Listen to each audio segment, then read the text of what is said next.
కర్ణాటక రాష్ట్రానికి చెందిన కిడ్నాప్ ముఠా ఆట కట్టించి కిడ్నాపర్ల చెర నుంచి ముగ్గురు ప్రాణాలను కాపాడారు. శ్రీ సత్యసాయి జిల్లా ఎస్పీ వి రత్న కిడ్నాప్ వివరాలను వెల్లడించారు. ఈజీ మనీకి అలవాటు పడిన కొంతమంది వ్యక్తులు డబ్బు కోసం కిడ్నాప్ కు పాల్పడ్డారని చెప్పారు.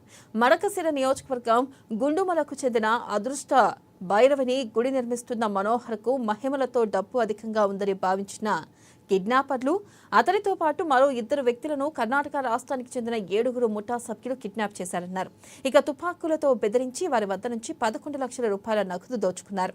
ఇక అంతటితో ఆగక మరో 5 కోట్ల రూపాయలు ఇవ్వాలని తుపాకీతో కత్తులతో బెదిరించారు. ఇక తమ వద్ద డబ్బులు లేదని చెప్పినా బెదిరింపులకు పాల్పడ్డారు. చేసేదేమీ లేక డబ్బులు తీసుకురావాలని కుటుంబ సభ్యులకు ఫోన్ చేశారు. ఈ క్రమంలో కుటుంబ సభ్యులు పోలీసులకు సమాచారం అందించారు.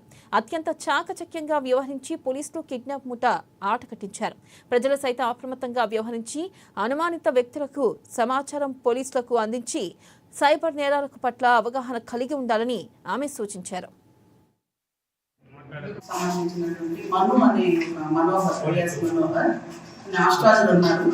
ఈయన తిరుపూరులో మడికేరి దగ్గర ఒక ఆస్ట్రాలజీకి సంబంధించినటువంటి ఒక ఆఫీసు, ఒక గుడి కూడా అక్కడ కడుతూ ఉన్నారు.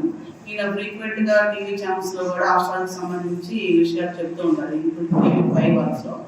సో ఈయన దాని పరిచయం చేసుకుంటున్నాడు ఆస్ట్రాలజీ. కానీ ఈ క్రమంలో ఇతనికి పూర్వ ప్రాంతానికి చెందినటువంటి రాజేష్, పూర్వ అంటే కొడగు డిస్ట్రిక్ట్ పూర్వు, అక్కడ సోమవార్పేట్ అనే ప్లేస్కి సంబంధించిన ఒక విలేజ్ సంబంధించినటువంటి రాజేష్ అనే అతనికి సంబంధించి అతను ప్లస్ ఇంకా కొంతమంది టీం ఆయన అప్రోచ్ అవ్వడం జరిగింది. అప్రోచ్ అయ్యి మేము ఇట్లా మాకు గుప్త నిధులకు సంబంధించినటువంటి సమాచారం ఉంది, అది మీరు ఆస్ట్రాలజీ కాబట్టి దాన్ని వెరిఫై చేసి మాకు హెల్ప్ చేసి దాంట్లో మాకు అవన్నీ కూడా ఉంటే గుప్త నిధులు తీసి మాకు ఇవ్వాలని చెప్పి అంతా మాట్లాడుకోవడం జరిగింది. కొంత మనీ కూడా ఇవ్వడం జరిగింది. ఈ క్రమంలో ఇతను వాళ్ళతో పాటు కర్ణాటక ప్రాంతం మొత్తం అఫెన్స్ కర్ణాటక జరిగింది.